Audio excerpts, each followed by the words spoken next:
All right, friends, great story there. And we can all appreciate the courage of men and women like Jacob.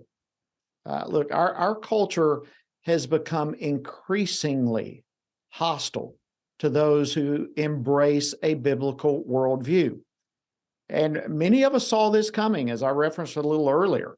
We saw this coming with the Disrespect for Marriage Act, and there were many who were screaming out. Nonetheless, we still had 12 Republican senators who went along with the Disrespect for Marriage Act, which codifies same-sex marriage into federal law. And all the while, they claimed that it had robust protections. In fact, here's what one of those 12 said in defending his vote for the bill. This bill protects religious liberty and conscience protections available under the Constitution and federal law, including the Religious Freedom Restoration Act, commonly referred to as RFRA. That was Tom Tillis of North Carolina. Could he really not see this coming? Well, joining me now to discuss this is Travis Weber. He's the Vice President for Policy and Government Affairs here at the Family Research Council. Travis, welcome back to the program. Glad to have you. Thank you. Well, let's just jump into this. You heard me say 12 Republican senators went along with the Disrespect for Marriage Act, as we call it, as well as quite a number of House Republicans. We said this very thing would be the result. And yet we were told all the while by those who supported it, there were all kinds of protections in that particular bill. We've seen woke corporations go after employees for their beliefs. It's chilling now to see all this unfolding. So let me just ask you, how should Christians prepare for potentially facing similar situations as we just saw with Jacob? Sure. Yeah, Jody. I mean, this really brings together a number of things that we are concerned about. First, that police officer should be commended for his stand, for his courage. I do think believers who want to be faithful to the biblical position of their faith, not a matter of taking a political stand or a stand on any other ground, but simply a biblical one, are going to come under increasing pressure in the months and years ahead. Jesus told us this would come to those who wanted to remain faithful, but it's important to prepare our hearts for that coming battle. In this regard, I'd refer people to Pastor Andrew Brunson's resource, Prepare to Stand series that he has developed for those to work on their heart and their relationship with God, which can carry them through the fire. That is at frc.org/prepare to stand.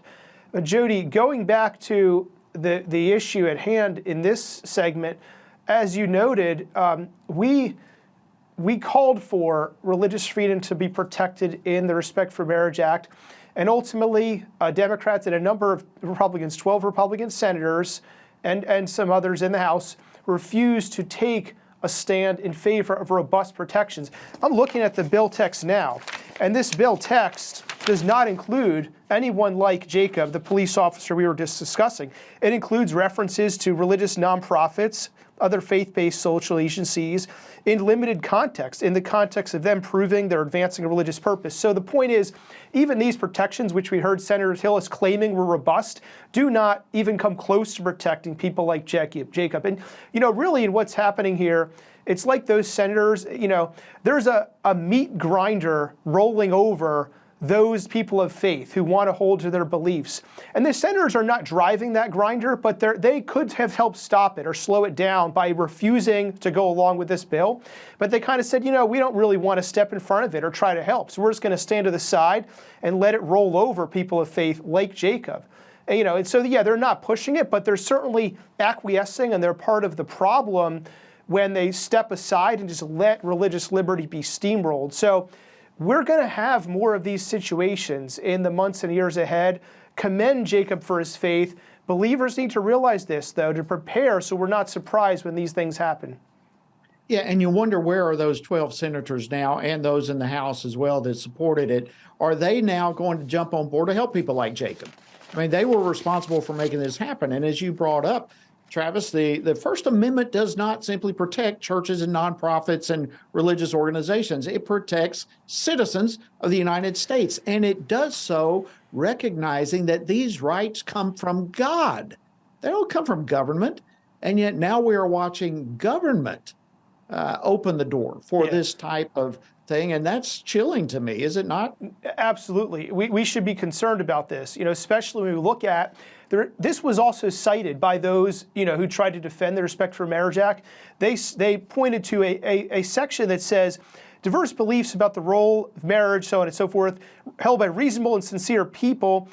Congress affirms such people in their diverse beliefs. So do we see that affirmation? Do we see the affirmation for Jacob? Do we see any of these 12 Republican senators publicly supporting him and saying, good job? No, we don't. And so these words mean nothing when inserted into this bill. We got about 30 seconds. Yeah, got about 30 seconds.